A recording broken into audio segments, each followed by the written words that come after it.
नमस्कार दोस्तों, मैं हूं आद्या शंकर त्रिपाठी और मेरे चैनल पर आपका स्वागत है। दोस्तों, आज हम बात करेंगे लीगल डॉक्यूमेंट के गवाहों के संदर्भ में। बहुत जरूरी है ये विषय, क्योंकि आज की दिनचर्या में हम लोग जो है विभिन्न प्रकार के एग्रीमेंट हुए, पैसों का लेन देन हुआ, किसी जमीन का सौदे का लिखा पढ़ी हुआ, या किसी क्रय विक्रय का लिखा पढ़ी जो रजिस्टर्ड नहीं है उनकी लिखा पढ़ी हुई, या कोई वसीयत हुई, ऐसे तमाम चीजें हैं। बंधक हुआ, कुछ लोग कुछ बंधक करते हैं, उसमें जो लिखा पढ़ी होती है और उसमें जो गवाह बनाए जाते हैं। तो गवाह किसको बनाया जाना चाहिए और कौन ऐसे गवाह हैं जो जिसकी गवाही की वैल्यू होगी, और किसको गवाह बिल्कुल भी नहीं बनाना चाहिए, इन बातों पे हम परिचर्चा करेंगे दोस्तों। और वीडियो को अंत तक देखना ना भूलें। बहुत ही मामूली सी चीज है, लेकिन बहुत ही महत्वपूर्ण चीज है। और इसकी जो है सही जानकारी ना होने की वजह से लोगों को बाद में जो है बहुत खामियाजा भुगतना पड़ता है दोस्तों। तो होता क्या है, जब कभी भी हम किसी भी लीगल दस्तावेज की लिखा पढ़ी करवाते हैं, तो लिखा पढ़ी करवाते हैं तो दो पक्ष होते हैं उसमें, एक लेने वाला होता है, एक देने वाला होता है। तो जब किसी सौदे की या किसी मसौदे की लिखा पढ़ी होती रहती है, संबंध बहुत मधुर होते हैं, तो उसमें यह है भैया कि चलो आप कर दो, हम कर दे, अरे कोई भी कर दे ना, इससे क्या फर्क पड़ता है, बहुत सारी जो है भावुकता में बात कही जाती है। लेकिन मेरे अनुभव की चीज है, मैंने ये देखा है अपने वकालत के पेशे में और वकालत के जीवन में, कि 75% जो मामले होते हैं बाद में चल करके बिगड़ जाते हैं। जो उस अनुबंध में, जो उस एग्रीमेंट में, जो उस बंधक नामा में, जो उस वसीयत नामा में, या जो उस क्रय विक्रय के सौदे में जो गवाह होते हैं, वो समय आने पर जब अदालत में मामला जाता है, 75% मामला तो करीब करीब जाता ही जाता है, मान के चलिए आप। जो मधुरता होती है ना, आने वाले समय में जो है वो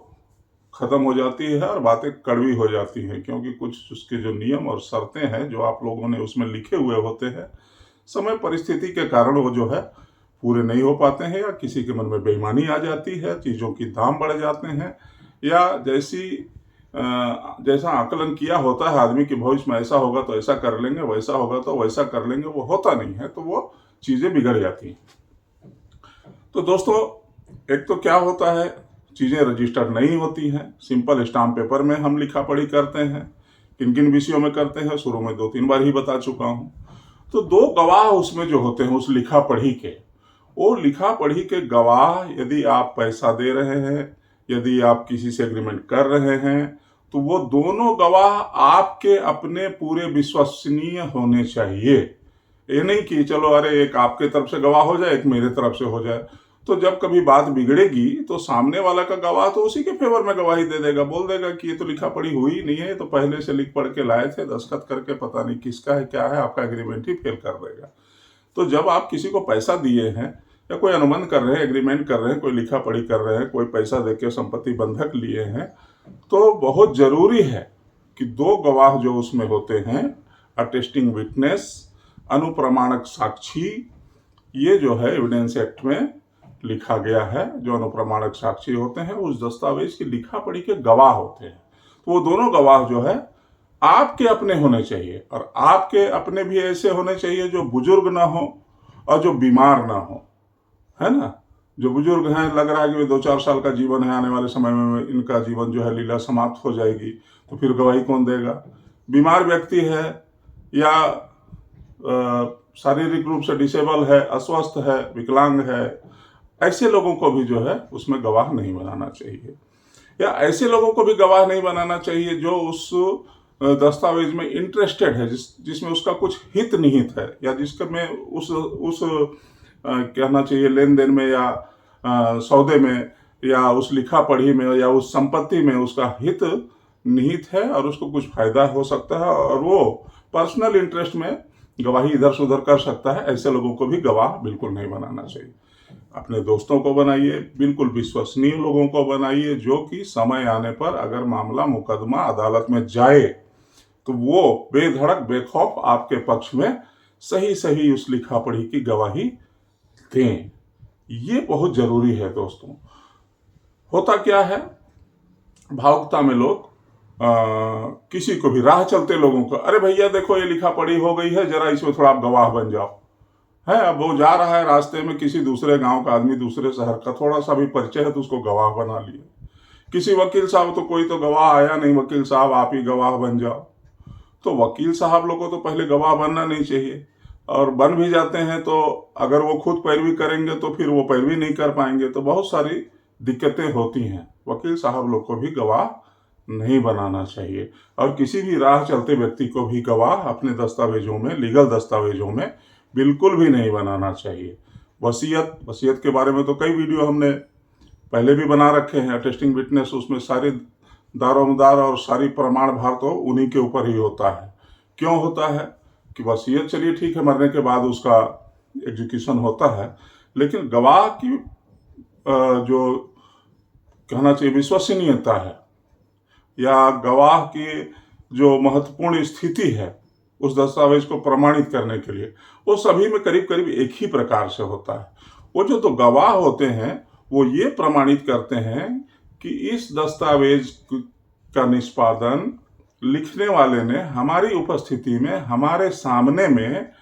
किया है, और उसके सामने ही ये जो लिखा पढ़ी है हुई है, और पहले उस व्यक्ति ने दस्तखत किए हैं, अपने हस्ताक्षर किए हैं प्रमाण स्वरूप, तब जाके साक्ष्य स्वरूप हम दो गवाह जो हैं इस दस्तावेज, लीगल दस्तावेज में, वो दस्तावेज कोई सा भी हो सकता है, क्रय विक्रय का एग्रीमेंट हो सकता है, बंधकनामा हो सकता है,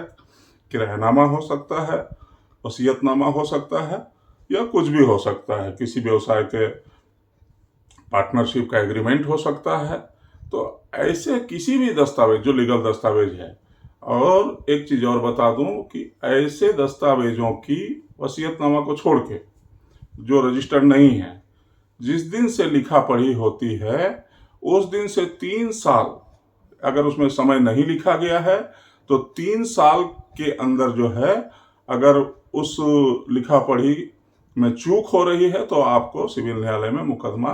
फाइल कर देना चाहिए। और इसमें भी लोग चूक कर जाते हैं, 5 साल 10 साल बाद आते हैं, वकील साहब देखिए ना, इसमें 10 लाख रुपए हमने दिया था और ये जमीन रजिस्ट्री कर देंगे कहा था, एग्रीमेंट लिखा था, अब कैसे करें इसका, तो वो तो जमीन भी नहीं रजिस्ट्री कर रहा है, हमारा पैसा भी ले लिया है, या हमने किसी को उधार दिया था प्रेम व्यवहार में, देखिए ना 10 लाख रुपया शादी के समय इसने ले लिया था, और ये लिखा पढ़ी की थी कि हम जो है इसको 3 साल के अंदर लौटा देंगे, और नहीं दे रहा है। तो ऐसे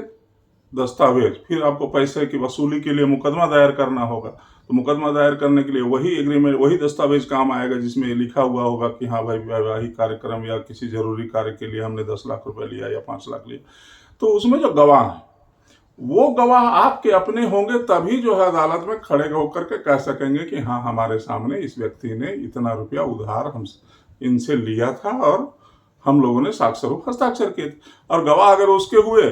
तो वो मुकर जाएगा। तो दोस्तों, इस वीडियो का जो मूल रूप से मोरल ऑफ द स्टोरी ये है कि गवाह अपने बनाए, विश्वसनीय बनाए। तो बहुत दिनों के बाद थोड़ी तबीयत खराब हो गई थी, बहुत दिनों के बाद मैं आपके सामने आया हूँ, और दर्शकों से क्षमा प्रार्थी हूँ। वीडियो अच्छा लगा हो तो सब्सक्राइब जरूर कीजिएगा, और लाइक और शेयर जरूर कीजिएगा। कई दिनों से देखता हूँ कि वीडियो को लाइक या शेयर कम करते हैं हमारे दर्शक। वीडियो देखते जरूर हैं, क्या जाता है लाइक या शेयर करने में, जब आप देखते ही हैं तो जरा सा लाइक और शेयर भी कर दीजिए। हाँ, बिल्कुल बुरा लगता हो तो मत कीजिएगा। तो आज के लिए इतना ही, और आगे मिलते हैं एक नई जानकारी और नए वीडियो के साथ। तब तक के लिए जय हिंद, जय भारत।